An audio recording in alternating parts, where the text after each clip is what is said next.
Pilu, anak adopsi dianiaya orang tua angkat hingga meninggal di Ketapang, 7 orang jadi tersangka. Kasus penganiayaan yang menewaskan YS7, bocah asal Kecamatan Sandai, Kabupaten Ketapang, Kalimantan Barat Kalbar tengah menarik perhatian banyak orang. Diketahui, YS tewas di rumah orang tua angkatnya lantaran kerap disiksa sejak diadopsi tahun 2021. Hasil penyidikan, kepolisian pun menetapkan 7 orang tersangka, yakni orang tua angkat berinisial SST dan YLT, serta karyawan toko yang bekerja di rumah tersebut berinisial MLS, DS, AMP, DS, dan AA. Perbuatan pelaku dilakukan tidak hanya sekali, namun berulang.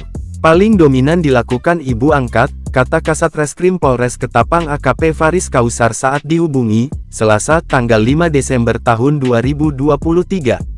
Pelaku lain, terang Faris, merupakan karyawan. Mereka diduga terlibat melakukan pemukulan dan memegangi korban saat disiksa ibu angkatnya. Dalam kasus ini, kepolisian menyita sedikitnya 36 barang bukti berupa pakaian, alat yang digunakan menghukum korban, serta kamera pengawas atau CCTV. Sebagaimana diketahui, sebelum tewas, polisi menemukan fakta bahwa korban diajari berenang oleh pelaku. Namun, karena tidak cepat pandai, kepala korban dicelup-celupkan ke air. Faris menerangkan, pada saat itu, korban sempat dibawa ke puskesmas, tetapi akhirnya meninggal dunia. Kasus tersebut mulai terungkap berdasarkan rekaman kamera pengawas CCTV, dan ditemukan bukti-bukti yang mengarah ke perbuatan masing-masing pelaku.